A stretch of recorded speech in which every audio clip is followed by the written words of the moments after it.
Hello, നമുക്കിന്ന് journal supplies ഒന്നും ഇല്ലാണ്ട് ഒരു ജേണൽ ചെയ്തെടുത്താലോ? ചെയ്യാം. സമയം ഇപ്പോൾ രാത്രി 1 മണിയായി കാണും. ഇപ്പോഴാണ് ജേണൽ ചെയ്യാനൊരു മോഹം വന്നത്. അപ്പോൾ ഞാൻ ചെയ്യാൻ നോക്കിയപ്പോൾ എൻ്റെ കയ്യിൽ ജേണൽ സപ്ലൈസ് ഒന്നും ഇരിപ്പുണ്ടായില്ല. അപ്പോൾ അതൊക്കെ ഉണ്ടാക്കി അതൊക്കെ കഴിഞ്ഞിട്ട് ഞാൻ ജേണൽ ചെയ്യാൻ സ്റ്റാർട്ട് ചെയ്തത്. അപ്പോൾ അത്യാവശ്യം ലേറ്റായി. പിന്നെ ഞാൻ ജേണൽ ചെയ്യാൻ എടുത്തത് എൻ്റെ ഒരു പഴയ ഡയറി ആയിരുന്നു. പിന്നെ അതിൻ്റെ പിങ്ക് കളറും പിന്നെ എൻ്റെ ഫേവറേറ്റ് കളർ പിങ്ക് ആയതുകൊണ്ട് ഞാൻ വിചാരിച്ചു പിങ്ക് തീമിൽ തന്നെ ഫസ്റ്റ് സ്റ്റാർട്ട് ചെയ്യാമെന്ന്. ഫസ്റ്റ് അപ്പോൾ ഈ ബ്രൗൺ പേപ്പർ ഒട്ടിക്കാം. ഇത് മറ്റേ പേപ്പർ ബാഗില്ല, ഇന്ന് ഞാൻ കീറിയെടുത്ത കേട്ടോ. അത് കഴിഞ്ഞിട്ട് ഇത് ഞാൻ ഉണ്ടാക്കിയതാണ്. ഇത് ഞാൻ പെയിൻറ് യൂസ് ചെയ്തിട്ട് ഉണ്ടാക്കിയതാണ്. അത് ഇതുപോലെ കീറി ഇവിടെ ഒട്ടിക്കുക. പിന്നെ ഈ ഫ്ലവർ, പിന്നെ ഇത് ഞാൻ വാട്ടർ കളറില്ലേ അത് യൂസ് ചെയ്തിട്ട് ഉണ്ടാക്കിയതാണ്. അങ്ങനെ കുറച്ച് അഡ്ജസ്റ്റ്മെൻറ്റ് പണികളൊക്കെയാണ് കേട്ടോ അതൊക്കെ ഉണ്ടാക്കി. അങ്ങനെ പെർഫെക്റ്റ് ഒന്നും ആയിട്ടില്ല, എന്നാലും കുഴപ്പമില്ലാന്ന് തോന്നി. നെക്സ്റ്റ് നമുക്ക് ഇതുപോലെ തന്നെ മറ്റേ പേജും ചെയ്യാം.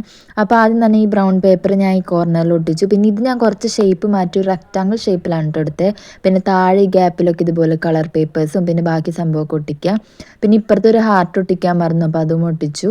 പിന്നെ ഈ ഗ്യാപ്പ് പിന്നെയാണ് ഞാൻ കണ്ടത്, അങ്ങനെ പിന്നെ ഒരു കളർ പേപ്പർ എടുത്ത് ഒട്ടിച്ചു. വേറൊരു ഷേപ്പിലാണ് കേട്ടോ വെട്ടിയത്. പിന്നെ ഈ ഗ്യാപ്പിലൊക്കെ സ്റ്റാർസ് വെച്ചു. പിന്നെ കുറച്ച് ഭംഗിക്ക് ഞാൻ അങ്ങനെ ബോർഡേഴ്സൊക്കെ വരച്ചു കൊടുക്കുന്നുണ്ട്. പിന്നെ നിങ്ങൾക്ക് ഇഷ്ടമുള്ള റൈറ്റിങ്സ് എന്താണെന്ന് വെച്ചാൽ എഴുതാം. അപ്പോൾ അത്രേ ഉള്ളൂ എൻ്റെ കുട്ടി ജേണൽ. അപ്പോൾ നിങ്ങൾക്ക് ഇഷ്ടപ്പെട്ടെങ്കിൽ ലൈക്ക് ചെയ്യുക, കമൻറ്റ് ചെയ്യാൻ മറക്കില്ല.